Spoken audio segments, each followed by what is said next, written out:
My name is Tammy Jaster. I am the daughter of William Wimberly, a great man, volunteer fireman.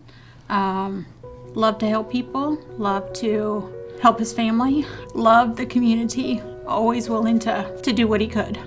My name is Susie Wimberly Kime. My firefighter is William Randolph Wimberly Jr.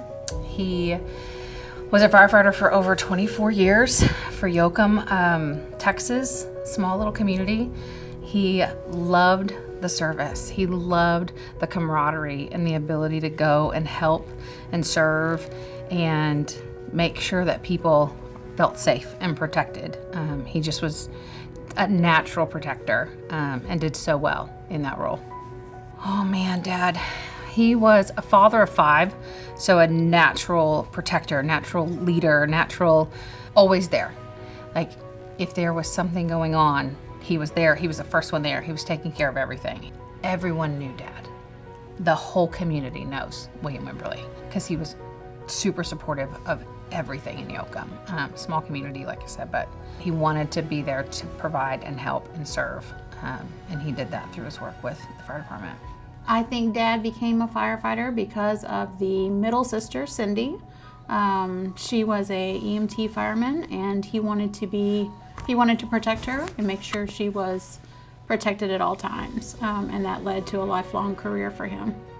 He is known by the community through his service and his work with repair service, but firefighting and helping those firefighters and making sure that the paid firefighters were always taken care of and had backup support brought him a lot of joy. I absolutely believe that the brotherhood meant a lot to him. He was able to take our brother who has got Down syndrome. He was able to be a volunteer fireman as well and participate and have that brotherhood with the department to help cook and clean and be there on those certain calls and assist in some of the outlying calls that came in. That was a way to get Billy involved as well, and Dad enjoyed making sure Billy was a part of the community as well. So, oh gosh, Dad's kinship to the fire department. You know, I don't know that I truly understood how deep those relationships were until Dad's passing. Everything that happened from the moment we got that call was driven by and led by and cared for so well by members of the fire department, his brothers, his comrades in that. There's not one of them that wouldn't have laid down their life for him and traded places with him. And it just was incredible to see the impact that team had together and that Dad had with that group of guys. It was pretty incredible, and girls. It was pretty incredible. So helpful. The local department really, just organized and led everything from the funeral service. They were all there, the processionals, taking him to and from the autopsy. We had these caravans of fire departments, fire trucks, and not just Yoakum, but all of these surrounding community trucks that were there in support of him. So it was phenomenal to watch and to know that Dad had that much impact on all those guys. Dad was an incredible communicator, so finding things that we didn't know is probably kind of difficult. Even though he was always behind the scenes, he was the guy that was cooking in the background, cleaning, working. He was the first one there on the scene, but he was making sure that everybody else had what they needed. So he was always in the background. He was also a storyteller. And so every time we were together, he would tell us about this instance or that, situation or this, group of people that he was talking to or meeting with or whatever. And so I don't know that I was really surprised by anything that that we didn't know about, because he was just such a good storyteller and communicator to us. Great firefighter, an amazing repairman, a super father, a giving grandfather, just a giving person. He was known very well in the community.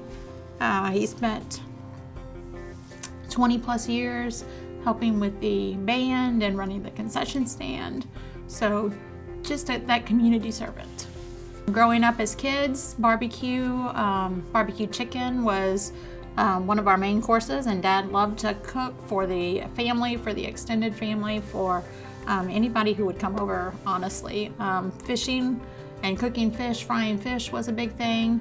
But then the last 20 plus years, he spent Friday nights after all of the kids pretty much grew up. He would still spend Friday nights at the local football field, in the concession stand, cooking for all of the residents and visitors and enjoying it. He loved to cook. He did love to cook.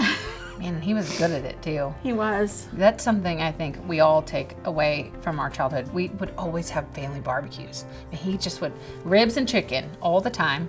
And the benefits, being a small town, small community, having to do those fundraisers and benefits. Dad was always the middle. I mean, he was at the center of every one of those, whether it was barbecue or chicken or hamburgers or whatever, fish. He was always the cook. He knew how to do it. Don't question him, because it was going to be good. He had the best sop too. God, his barbecue sop was so good. And he loved to teach. He loved to teach the kids and the grandkids and work them through that process, so that they could learn and assist or be the next cooks in the family. I think it came from growing up. Dad was one of 3 kids, probably I would say a poor farming home, and they could have had nothing else, but they always had food. And that's one thing he made sure, even us growing up, family of 7 total, if we had nothing else, we had food, and it was good food. Clearly, we had food, but he made sure that we were not without, that no one was without. And he had a breakfast club basically every morning, 6:30. He and several other of the team, the firemen that were from Yoakum and even some other communities would come in, and they would have breakfast every single morning. Food was just a way to socialize, I think, for him. It was the way that he was able to kind of just strengthen that friendship that he had with those guys. So I actually replicate this moment. One of my most favorite moments with Dad, I was in high school. He was a huge supporter of anything we did. I was a softball player in the band, one act play, and he wouldn't miss a show. Luckily, he owned his own company, so he was able to go to everything. Super flexible schedule. But I just remember one day we were riding in the truck, and he was driving, I was in the passenger seat, single cab truck, windows down, and I just remember Dad's hand out the window, just through the breeze.